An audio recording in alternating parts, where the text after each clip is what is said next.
धारा 376 क्या है? भारतीय दंड संहिता की धारा 376 के अनुसार जो भी व्यक्ति धारा 376 के उपधारा 1 या उपधारा 2 के तहत दंडनीय अपराध करता है और इस तरह के आपराधिक कृत्य के दौरान लगी चोट एक महिला की मृत्यु या सदैव शिथिल अवस्था का कारण बनती है, तो उसे एक अवधि के लिए कठोर कारावास जो कि 20 साल से कम नहीं होगा से दंडित किया जाएगा। इसे आजीवन कारावास तक बढ़ाया जा सकता है, जिसका मतलब है कि उस व्यक्ति के शेष प्राकृतिक जीवन के लिए या मृत्यु होने तक कारावास की सजा। किसी भी महिला से बलात्कार किया जाना, चाहे वह किसी भी उम्र की हो, भारतीय कानून के तहत गंभीर श्रेणी में आता है। इस संगीन अपराध को अंजाम देने वाले दोषी को भारतीय दंड संहिता में कड़ी से कड़ी सजा का प्रावधान है। इस अपराध के लिए भारतीय दंड संहिता में धारा 376 के तहत सजा का प्रावधान है। तो क्या है धारा 376 और क्या है इसके तहत सजा का प्रावधान, आइए चर्चा करते हैं। आपराधिक कानून संशोधन अधिनियम 2013। लागू अपराध 1 बलात्कार। सजा 7 वर्ष से कठोर आजीवन कारावास प्लस आर्थिक दंड। यह एक गैरजमानती संज्ञेय अपराध और सत्र न्यायालय के द्वारा विचारणीय है।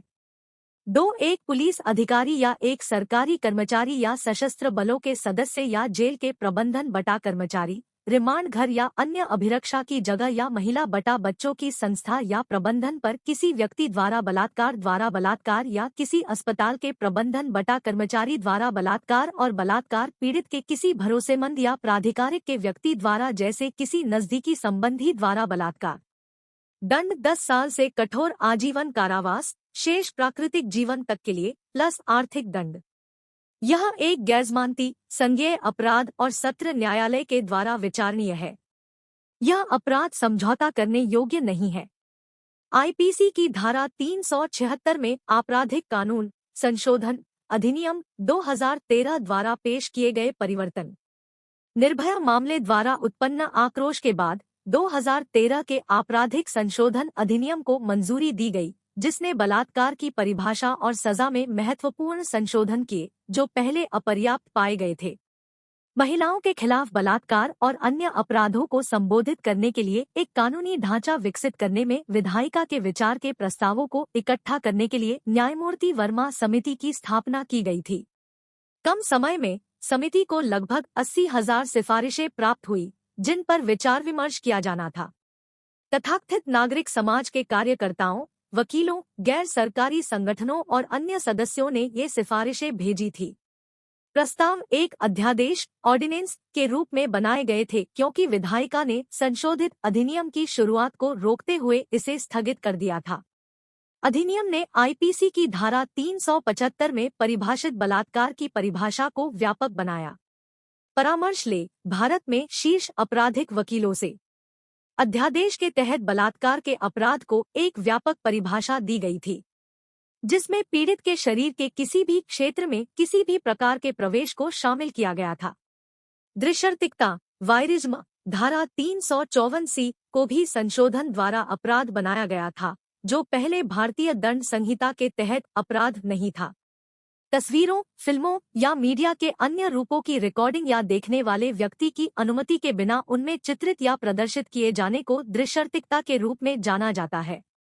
धारा 376(2) की उपधारा 1 में सूचीबद्ध परिस्थितियों के अलावा अन्य सभी परिस्थितियों में एक महिला के साथ बलात्कार के लिए दंड को संबोधित करती है। ऐसी परिस्थितियों में सजा कम से कम 7 साल की अवधि के लिए कठोर कारावास थी, जिसे आजीवन कारावास और जुर्माना तक बढ़ाया जा सकता है। उपधारा 2 पुलिस अधिकारियों, लोक सेवकों, सशस्त्र बलों आर्म्ड फोर्सेज के सदस्यों और अन्य लोगों द्वारा एक महिला के साथ बलात्कार के लिए दंड को संबोधित करती है। जुर्माने के साथ आजीवन कारावास यानी उसके शेष जीवन के लिए कारावास या कम से कम 10 साल तक की जेल की संभावना है। 2013 के संशोधन से पहले भारतीय दंड संहिता ने बलात्कार के लिए न्यूनतम सजा निर्दिष्ट नहीं की थी, जो अब 7 साल है, और इसे जुर्माने के साथ आजीवन कारावास तक बढ़ाया जा सकता है। 2018 का आपराधिक कानून संशोधन अधिनियम और आईपीसी की धारा 376 में लाए गए परिवर्तन। वर्ष 2018 में कठुआ बलात्कार मामले की भयानक घटना के बाद, जिसमें 8 साल की बच्ची का अपहरण कर लिया गया था और सामूहिक बलात्कार किया गया था, तो इस अपराध के लिए सजा के आसपास के कानूनों को और अधिक कठोर बनाना समय की आवश्यकता बन गई थी। परिणामस्वरूप 2018 में आपराधिक कानून संशोधन अधिनियम लागू किया गया था। निम्नलिखित परिवर्तन धारा 376 में शामिल किए गए थे।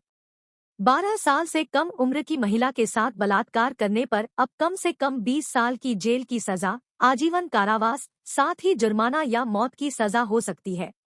12 साल से कम उम्र की महिला के साथ सामूहिक बलात्कार की सजा अब आजीवन कारावास, जुर्माना या मौत है।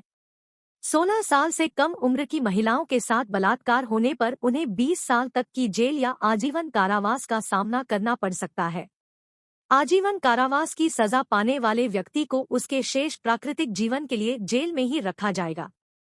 16 साल से अधिक उम्र की महिला के साथ बलात्कार के लिए न्यूनतम सजा 10 साल की जेल है। आईपीसी की धारा 375 परिभाषित करती है दुष्कर्म को। जब कोई पुरुष किसी महिला के साथ उसकी इच्छा के विरुद्ध, उसकी सहमति के बिना, उसे डरा धमका कर, दिमागी रूप से कमजोर या पागल महिला को धोखा देकर या उस महिला के शराब या नशीले पदार्थ के कारण होश में नहीं होने पर संभोग करता है, तो उसे बलात्कार कहते हैं।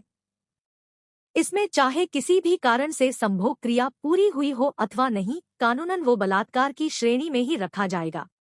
यदि महिला की उम्र 16 वर्ष से कम है, तो उसकी सहमति या बिना सहमति से होने वाला संभोग भी बलात्कार के अपराध में ही गिना जाता है।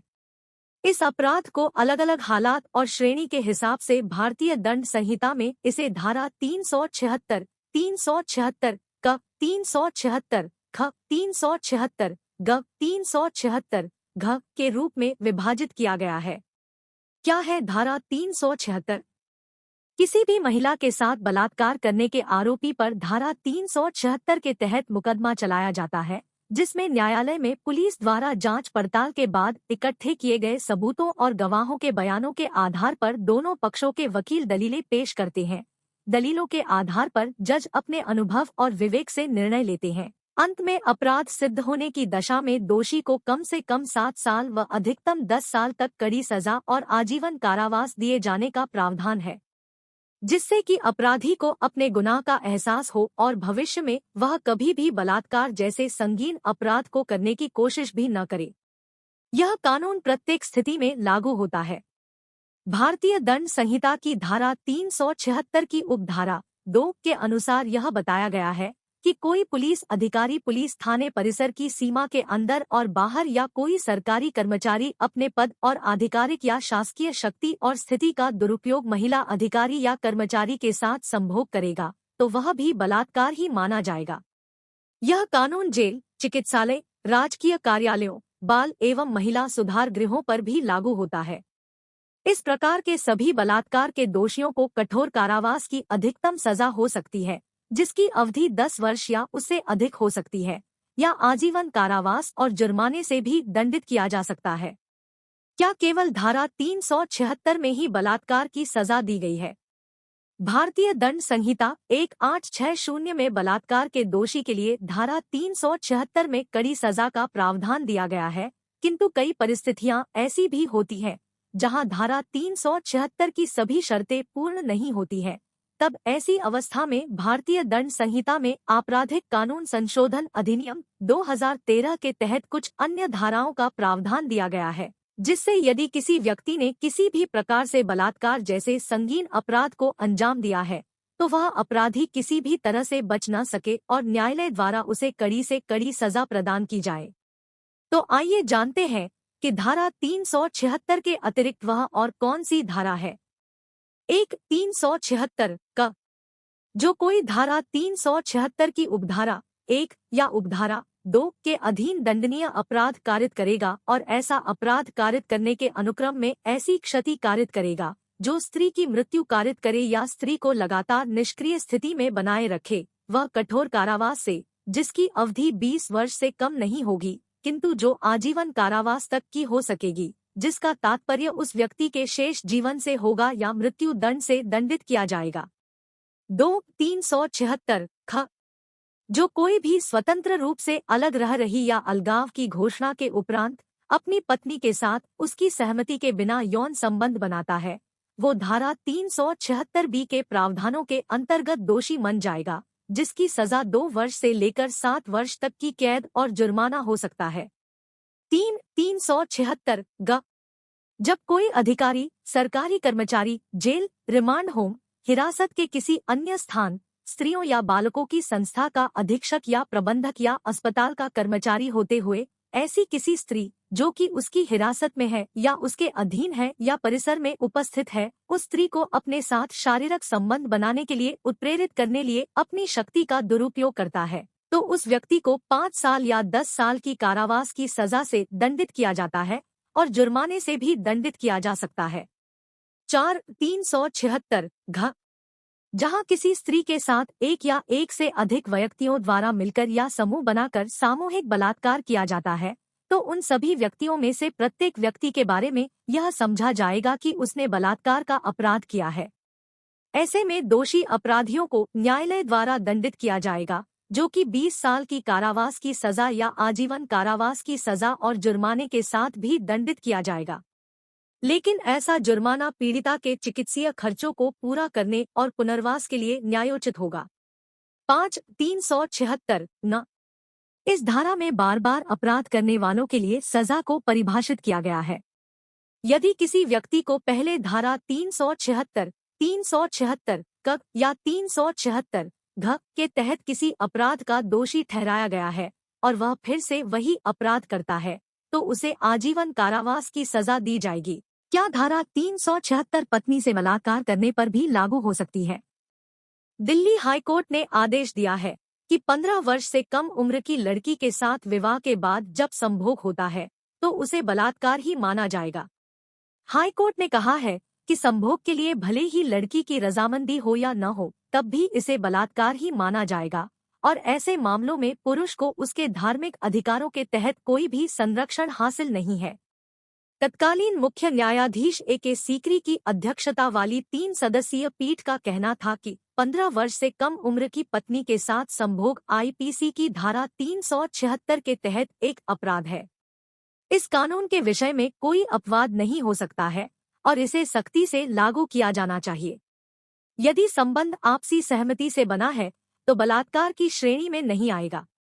बॉम्बे हाईकोर्ट ने अपने एक आदेश में कहा था कि अगर कोई शिक्षित और 18 वर्ष से अधिक उम्र की लड़की रिलेशनशिप में किसी पुरुष के साथ अपनी सहमति से संबंध बनाती है तो रिश्ते खराब होने के बाद वह उस व्यक्ति पर बलात्कार का आरोप नहीं लगा सकती है।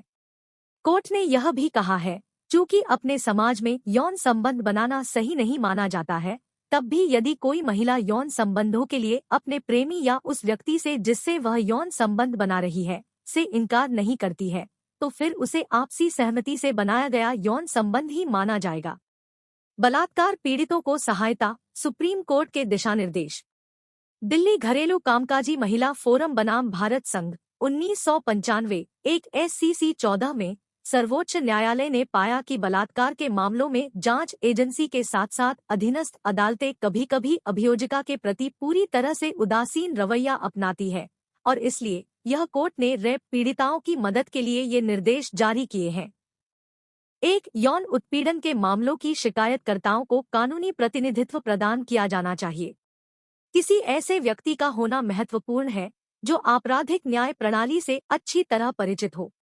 पीड़िता के वकील की भूमिका न केवल पीड़िता को कार्यवाही की प्रकृति के बारे में समझाना, उसे मार्गदर्शन के साथ तैयार करना होगा कि वह अन्य एजेंसियों से अलग प्रकृति की सहायता कैसे प्राप्त कर सकती है, उदाहरण के लिए मानसिक परामर्श या चिकित्सा सहायता। यह सुनिश्चित करके सहायता की निरंतरता सुनिश्चित करना महत्वपूर्ण है कि पुलिस स्टेशन में शिकायतकर्ता के हित को देखने वाला वही व्यक्ति मामले के अंत तक उसका प्रतिनिधित्व करे।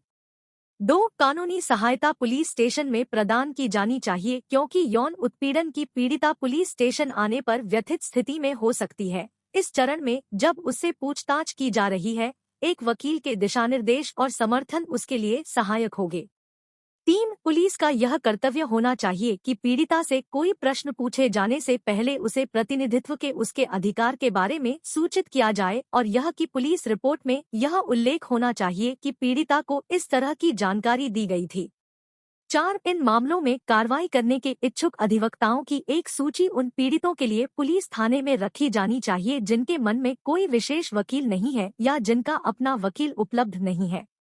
5. पुलिस के आवेदन पर जल्द से जल्द सुविधाजनक समय पर अधिवक्ता की नियुक्ति न्यायालय द्वारा की जाएगी, लेकिन यह सुनिश्चित करने के लिए कि पीड़ितों से बिना किसी अनुचित देरी के पूछताछ की गई है। अधिवक्ताओं को अदालत की अनुमति लेने से पहले पुलिस स्टेशन में कार्य करने के लिए अधिकृत किया जाएगा। 6. जहां तक आवश्यक हो, बलात्कार के सभी मुकदमों में पीड़िता का नाम गुप्त रखा जाना चाहिए।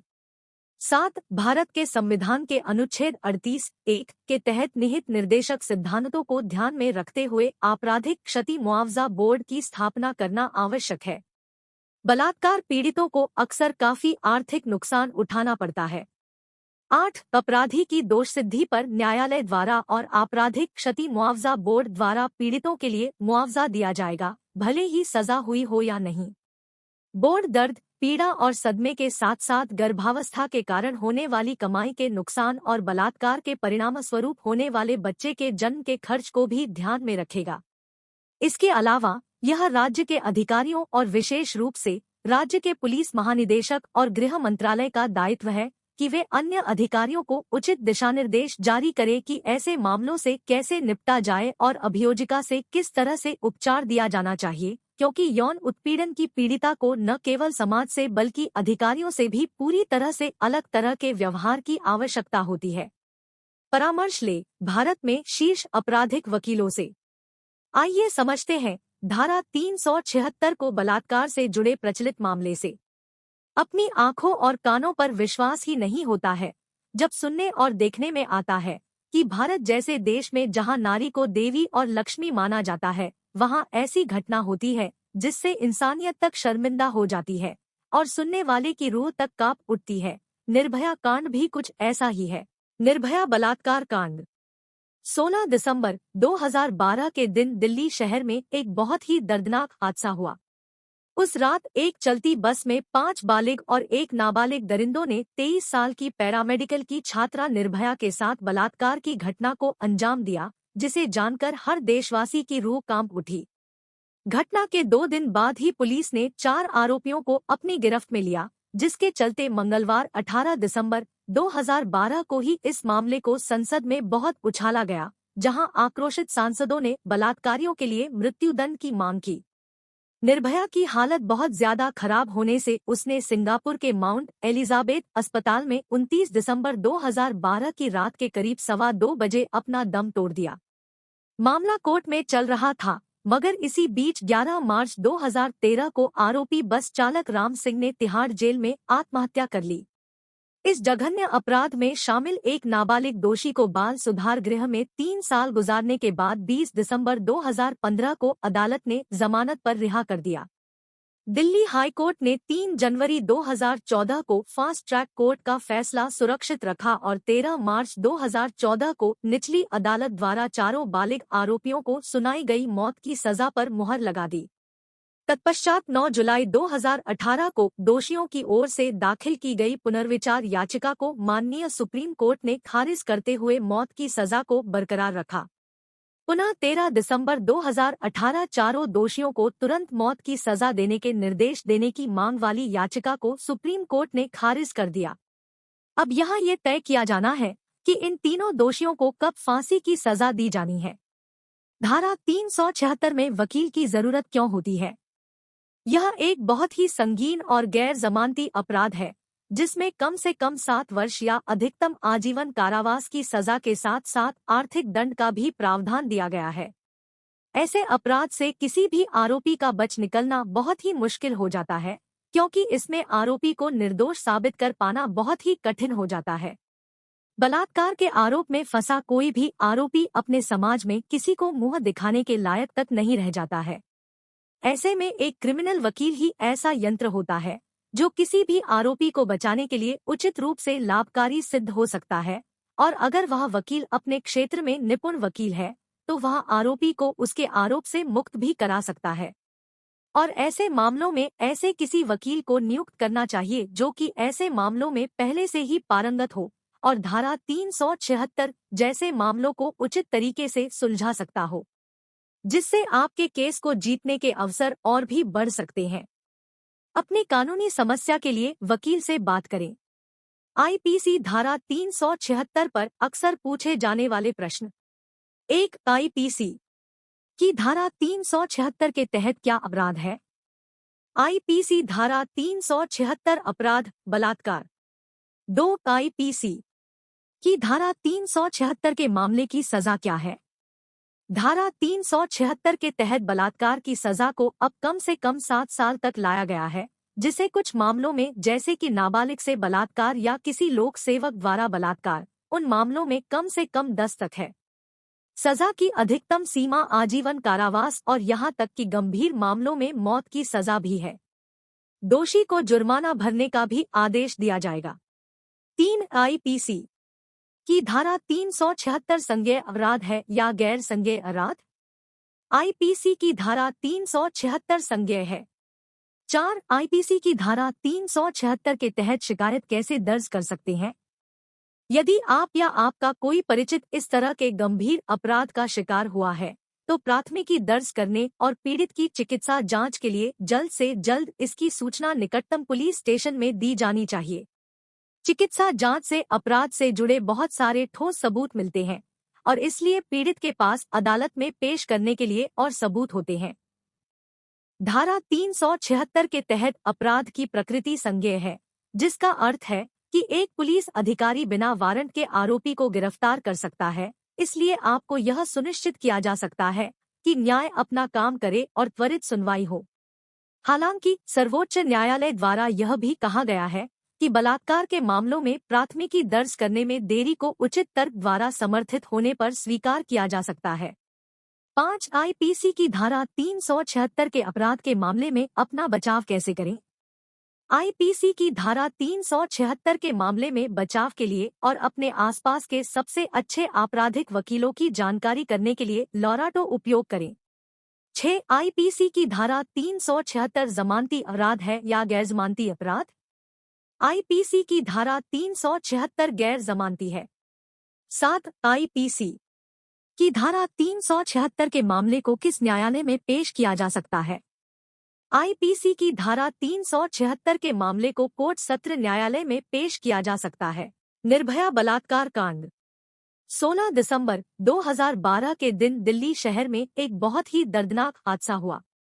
उस रात एक चलती बस में 5 बालिग और एक नाबालिग दरिंदों ने 23 साल की पैरामेडिकल की छात्रा निर्भया के साथ बलात्कार की घटना को अंजाम दिया, जिसे जानकर हर देशवासी की रूह कांप उठी। घटना के 2 दिन बाद ही पुलिस ने 4 आरोपियों को अपनी गिरफ्त में लिया, जिसके चलते मंगलवार 18 दिसंबर 2012 को ही इस मामले को संसद में बहुत उछाला गया, जहां आक्रोशित सांसदों ने बलात्कारियों के लिए मृत्युदंड की मांग की। निर्भया की हालत बहुत ज्यादा खराब होने से उसने सिंगापुर के माउंट एलिजाबेथ अस्पताल में 29 दिसंबर 2012 की रात के करीब 2:15 बजे अपना दम तोड़ दिया। मामला कोर्ट में चल रहा था, मगर इसी बीच 11 मार्च 2013 को आरोपी बस चालक राम सिंह ने तिहाड़ जेल में आत्महत्या कर ली। इस जघन्य अपराध में शामिल एक नाबालिग दोषी को बाल सुधार गृह में 3 साल गुजारने के बाद 20 दिसंबर 2015 को अदालत ने जमानत पर रिहा कर दिया। दिल्ली हाई कोर्ट ने 3 जनवरी 2014 को फास्ट ट्रैक कोर्ट का फैसला सुरक्षित रखा और 13 मार्च 2014 को निचली अदालत द्वारा चारों बालिग आरोपियों को सुनाई गई मौत की सजा पर मुहर लगा दी। तत्पश्चात 9 जुलाई 2018 को दोषियों की ओर से दाखिल की गई पुनर्विचार याचिका को माननीय सुप्रीम कोर्ट ने खारिज करते हुए मौत की सजा को बरकरार रखा। पुनः 13 दिसंबर 2018 चारों दोषियों को तुरंत मौत की सजा देने के निर्देश देने की मांग वाली याचिका को सुप्रीम कोर्ट ने खारिज कर दिया। अब यहाँ ये तय किया जाना है कि इन तीनों दोषियों को कब फांसी की सजा दी जानी है। धारा 376 में वकील की जरूरत क्यों होती है? यह एक बहुत ही संगीन और गैर जमानती अपराध है, जिसमें कम से कम 7 वर्ष या अधिकतम आजीवन कारावास की सजा के साथ साथ आर्थिक दंड का भी प्रावधान दिया गया है। ऐसे अपराध से किसी भी आरोपी का बच निकलना बहुत ही मुश्किल हो जाता है, क्योंकि इसमें आरोपी को निर्दोष साबित कर पाना बहुत ही कठिन हो जाता है। बलात्कार के आरोप में फंसा कोई भी आरोपी अपने समाज में किसी को मुंह दिखाने के लायक तक नहीं रह जाता है। ऐसे में एक क्रिमिनल वकील ही ऐसा यंत्र होता है जो किसी भी आरोपी को बचाने के लिए उचित रूप से लाभकारी सिद्ध हो सकता है, और अगर वह वकील अपने क्षेत्र में निपुण वकील है तो वह आरोपी को उसके आरोप से मुक्त भी करा सकता है। और ऐसे मामलों में ऐसे किसी वकील को नियुक्त करना चाहिए जो कि ऐसे मामलों में पहले से ही पारंगत हो और धारा 376 जैसे मामलों को उचित तरीके से सुलझा सकता हो, जिससे आपके केस को जीतने के अवसर और भी बढ़ सकते हैं। अपनी कानूनी समस्या के लिए वकील से बात करें। आईपीसी धारा 376 पर अक्सर पूछे जाने वाले प्रश्न। 1. आईपीसी की धारा 376 के तहत क्या अपराध है? आईपीसी धारा 376 अपराध बलात्कार। 2. आईपीसी की धारा 376 के मामले की सजा क्या है?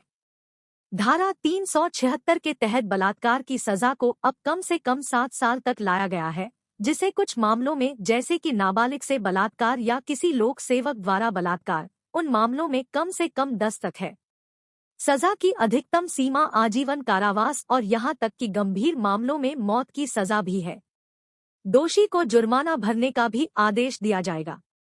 3. आईपीसी की धारा 376 संज्ञेय अपराध है या गैर संज्ञेय अपराध? आईपीसी की धारा 376 संज्ञेय है।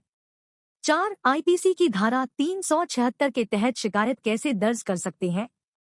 यदि आप या आपका कोई परिचित इस तरह के गंभीर अपराध का शिकार हुआ है तो प्राथमिकी दर्ज करने और पीड़ित की चिकित्सा जांच के लिए जल्द से जल्द इसकी सूचना निकटतम पुलिस स्टेशन में दी जानी चाहिए। चिकित्सा जांच से अपराध से जुड़े बहुत सारे ठोस सबूत मिलते हैं और इसलिए पीड़ित के पास अदालत में पेश करने के लिए और सबूत होते हैं। धारा 376 के तहत अपराध की प्रकृति संज्ञेय है, जिसका अर्थ है कि एक पुलिस अधिकारी बिना वारंट के आरोपी को गिरफ्तार कर सकता है। इसलिए आपको यह सुनिश्चित किया जा सकता है कि न्याय अपना काम करे और त्वरित सुनवाई हो। हालांकि सर्वोच्च न्यायालय द्वारा यह भी कहा गया है कि बलात्कार के मामलों में प्राथमिकी दर्ज करने में देरी को उचित तर्क द्वारा समर्थित होने पर स्वीकार किया जा सकता है। 5. आईपीसी की धारा 376 के अपराध के मामले में अपना बचाव कैसे करें? आईपीसी की धारा 376 के मामले में बचाव के लिए और अपने आसपास के सबसे अच्छे आपराधिक वकीलों की जानकारी करने के लिए लॉराटो उपयोग करें। 6. आईपीसी की धारा 376 जमानती अपराध है या गैर जमानती अपराध? आईपीसी की धारा 376 गैर जमानती है। 7. आईपीसी की धारा 376 के मामले को किस न्यायालय में पेश किया जा सकता है? आईपीसी की धारा 376 के मामले को कोर्ट सत्र न्यायालय में पेश किया जा सकता है। क्या केवल धारा 376 में ही बलात्कार की सजा दी गई है? भारतीय दंड संहिता 1860 में बलात्कार के दोषी के लिए धारा 376 में कड़ी सजा का प्रावधान दिया गया है, किंतु कई परिस्थितियां ऐसी भी होती हैं जहां धारा 376 की सभी शर्तें पूर्ण नहीं होती हैं। तब ऐसी अवस्था में भारतीय दंड संहिता में आपराधिक कानून संशोधन अधिनियम 2013 के तहत कुछ अन्य धाराओं का प्रावधान दिया गया है, जिससे यदि किसी व्यक्ति ने किसी भी प्रकार से बलात्कार जैसे संगीन अपराध को अंजाम दिया है तो वह अपराधी किसी भी तरह से बच न सके और न्यायालय द्वारा उसे कड़ी से कड़ी सजा प्रदान की जाए। तो आइए जानते हैं कि धारा 376 के अतिरिक्त वह और कौन सी धारा है। 1. 376 का जो कोई धारा 376 की उपधारा 1 या उपधारा 2 के अधीन दंडनीय अपराध कारित करेगा और ऐसा अपराध कारित करने के अनुक्रम में ऐसी क्षति कारित करेगा जो स्त्री की मृत्यु कारित करे या स्त्री को लगातार निष्क्रिय स्थिति में बनाए रखे, वह कठोर कारावास से, जिसकी अवधि 20 वर्ष से कम नहीं होगी किंतु जो आजीवन कारावास तक की हो सकेगी, जिसका तात्पर्य उस व्यक्ति के शेष जीवन से होगा या मृत्यु दंड से दंडित किया जाएगा। 2. 376 ख जो कोई भी स्वतंत्र रूप से अलग रह रही या अलगाव की घोषणा के उपरांत अपनी पत्नी के साथ उसकी सहमति के बिना यौन संबंध बनाता है वो धारा 376B के प्रावधानों के अंतर्गत दोषी मन जाएगा, जिसकी सजा 2 वर्ष से लेकर 7 वर्ष तक की कैद और जुर्माना हो सकता है। 376 ग जब कोई अधिकारी, सरकारी कर्मचारी जेल, रिमांड होम, हिरासत के किसी अन्य स्थान, स्त्रियों या बालकों की संस्था का अधीक्षक या प्रबंधक या अस्पताल का कर्मचारी होते हुए ऐसी किसी स्त्री जो कि उसकी हिरासत में है या उसके अधीन है या परिसर में उपस्थित है, उस स्त्री को अपने साथ शारीरिक संबंध बनाने के लिए उत्प्रेरित करने लिए अपनी शक्ति का दुरुपयोग करता है, तो उस व्यक्ति को 5 साल या 10 साल की कारावास की सजा से दंडित किया जाता है और जुर्माने से भी दंडित किया जा सकता है। 376 घ जहां किसी स्त्री के साथ एक या एक से अधिक व्यक्तियों द्वारा मिलकर या समूह बनाकर सामूहिक बलात्कार किया जाता है, तो उन सभी व्यक्तियों में से प्रत्येक व्यक्ति के बारे में यह समझा जाएगा कि उसने बलात्कार का अपराध किया है। ऐसे में दोषी अपराधियों को न्यायालय द्वारा दंडित किया जाएगा, जो कि 20 साल की कारावास की सजा या आजीवन कारावास की सजा और जुर्माने के साथ भी दंडित किया जाएगा। लेकिन ऐसा जुर्माना पीड़िता के चिकित्सीय खर्चों को पूरा करने और पुनर्वास के लिए न्यायोचित होगा। 376 न इस धारा में बार बार अपराध करने वालों के लिए सजा को परिभाषित किया गया है। यदि किसी व्यक्ति को पहले धारा 376, 376 क या 376 घ के तहत किसी अपराध का दोषी ठहराया गया है और वह फिर से वही अपराध करता है, तो उसे आजीवन कारावास की सजा दी जाएगी। अपनी कानूनी समस्या के लिए वकील से बात करें। क्या धारा 376 पत्नी से बलात्कार करने पर भी लागू हो सकती है? दिल्ली हाई कोर्ट ने आदेश दिया है कि 15 वर्ष से कम उम्र की लड़की के साथ विवाह के बाद जब संभोग होता है तो उसे बलात्कार ही माना जाएगा। हाई कोर्ट ने कहा है कि संभोग के लिए भले ही लड़की की रजामंदी हो या न हो, तब भी इसे बलात्कार ही माना जाएगा और ऐसे मामलों में पुरुष को उसके धार्मिक अधिकारों के तहत कोई भी संरक्षण हासिल नहीं है। तत्कालीन मुख्य न्यायाधीश A.K. सीकरी की अध्यक्षता वाली 3 सदस्यीय पीठ का कहना था कि 15 वर्ष से कम उम्र की पत्नी के साथ संभोग IPC की धारा 376 के तहत एक अपराध है। इस कानून के विषय में कोई अपवाद नहीं हो सकता है और इसे सख्ती से लागू किया जाना चाहिए। यदि संबंध आपसी सहमति से बना है तो बलात्कार की श्रेणी में नहीं आएगा। बॉम्बे हाई कोर्ट ने अपने एक आदेश में कहा था कि अगर कोई शिक्षित और 18 वर्ष से अधिक उम्र की लड़की रिलेशनशिप में किसी पुरुष के साथ अपनी सहमति से संबंध बनाती है तो रिश्ते खराब होने के बाद वह उस व्यक्ति पर बलात्कार का आरोप नहीं लगा सकती है। कोर्ट ने यह भी कहा है, चूंकि अपने समाज में यौन संबंध बनाना सही नहीं माना जाता है, तब भी यदि कोई महिला यौन संबंधों के लिए अपने प्रेमी या उस व्यक्ति से जिससे वह यौन संबंध बना रही है से इनकार नहीं करती है, तो फिर उसे आपसी सहमति से बनाया गया यौन संबंध ही माना जाएगा। बलात्कार पीड़ितों को सहायता, सुप्रीम कोर्ट के दिशानिर्देश। दिल्ली घरेलू कामकाजी महिला फोरम बनाम भारत संघ 1995 एक SCC 14 में सर्वोच्च न्यायालय ने पाया कि बलात्कार के मामलों में जांच एजेंसी के साथ साथ अधीनस्थ अदालतें कभी-कभी अभियोजिका के प्रति पूरी तरह से उदासीन रवैया अपनाती है और इसलिए यह कोर्ट ने रेप पीड़िताओं की मदद के लिए ये निर्देश जारी किए हैं। 1. यौन उत्पीड़न के मामलों की शिकायतकर्ताओं को कानूनी प्रतिनिधित्व प्रदान किया जाना चाहिए। किसी ऐसे व्यक्ति का होना महत्वपूर्ण है जो आपराधिक न्याय प्रणाली से अच्छी तरह परिचित हो। पीड़िता के वकील की भूमिका न केवल पीड़िता को कार्यवाही की प्रकृति के बारे में समझाना, उसे मार्गदर्शन के साथ तैयार करना होगा कि वह अन्य एजेंसियों से अलग प्रकृति की सहायता कैसे प्राप्त कर सकती है, उदाहरण के लिए मानसिक परामर्श या चिकित्सा सहायता। यह सुनिश्चित करके सहायता की निरंतरता सुनिश्चित करना महत्वपूर्ण है कि पुलिस स्टेशन में शिकायतकर्ता के हित को देखने वाला वही व्यक्ति मामले के अंत तक उसका प्रतिनिधित्व करे। 2. कानूनी सहायता पुलिस स्टेशन में प्रदान की जानी चाहिए क्योंकि यौन उत्पीड़न की पीड़िता पुलिस स्टेशन आने पर व्यथित स्थिति में हो सकती है। इस चरण में जब उससे पूछताछ की जा रही है, एक वकील के दिशानिर्देश और समर्थन उसके लिए सहायक होंगे।